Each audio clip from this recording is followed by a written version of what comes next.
Like many mothers, Beth Paulette aims to provide her sons with a nutritious and healthy diet. And so when her boys began suffering horrific headaches, she had no idea what was causing them. But then a photograph of her kids' school meals explained all. Her son kept coming home with headaches. Then he sent her some photos from the cafeteria. Paulette and her family lived in King and Queen County, Virginia, where her 2 teenage sons both attended King and Queen Central High School. For the most part, the boys were relatively healthy kids. In 2015, however, that all changed. Both of Paulette's sons began suffering from horrific headaches. Soon, in fact, the migraines became an everyday occurrence for the boys, and naturally their mom grew concerned. A number of factors can cause migraines, including stress, disrupted sleep patterns, dehydration and a lack of proper nutrition. But poor Paulette had no idea what was causing her son's headaches.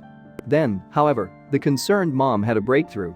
When Paulette's sons began texting her from school, attached to their messages were images from the school canteen. And what they depicted sickened the worried parent to her stomach. The images revealed that the food at the boys' school was less than appetizing. In fact, it was in dire need of improvement.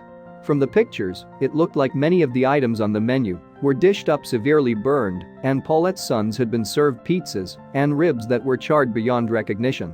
Looking at the pictures, Paulette couldn't believe what she was seeing. "They're awful," she told WTVR CBS 6 in 2015. "My 2 boys are coming home daily with migraines because they can't eat what's on their plates at school." Indeed, there was every chance that the substandard food may have been causing her son's headaches. According to the American Nutrition Association, hunger can be a major cause of migraines as they can be triggered by low sugar levels. Low blood sugar, or hypoglycemia, to give the condition its medical name, can in fact cause nauseating migraines. That's because when the body's fuel intake is too low, the brain doesn't get the levels of energy it needs to function properly. In some cases of hypoglycemia, headaches and migraines are also accompanied by feelings of nausea, confusion, and perspiration. Very low blood sugar can also leave sufferers feeling faint and, in rare cases, they can even lose consciousness or die. To avoid hunger headaches, the American Nutrition Association advise eating 3 well-rounded meals each day. Of course, Paulette's sons weren't getting this specified amount because their cafeteria food was inedible. Consequently, she approached the media to see if they could lend a hand. WTVR CBS 6 began looking into the issue on behalf of the worried mom. And it wasn't long before they found someone to corroborate Paulette's claims. "It looked so unappetizing I could not bring myself to try it at all," Precious Jackson, another student at the school, said of the slop. It is important for school kids, in particular, to be well fed, as hunger affects concentration. In fact, studies have proven that hunger pangs can distract teens from their work and make it impossible to focus. Going without food, then, may become detrimental to a child's education.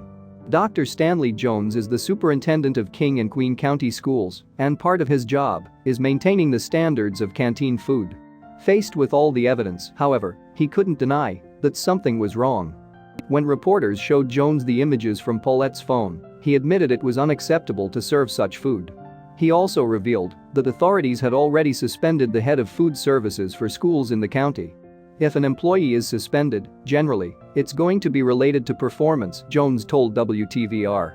However, it was then that the suspended employee in question came forward to defend herself. Suzanne Gilbertson denied she was responsible for the inedible meals. "My cafeteria employees have always been told, if you're not going to eat it, don't serve it to the students," she said.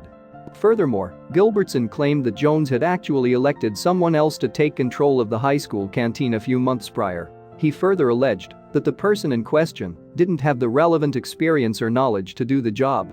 Gilbertson also said that, when she reached out to the superintendent about the problem, he simply ignored her concerns. Yes, Gilbertson claimed Jones told her that she didn't have the authority to question her new manager. "I was advised that these employees, they do not report to me, as they report to human resources and the superintendent," Gilbertson revealed. However, once again, Jones claimed the problem stemmed from the ground up, adding that the cafeteria team should work together to address the issue. But he also said he would look into the issue of the overcooked food without delay. So while the cause of the charred food might never be known, at least Paulette had the drive to do something about it. And now, thanks to her, school kids at King and Queen County High School are getting the sustenance they need to complete their days.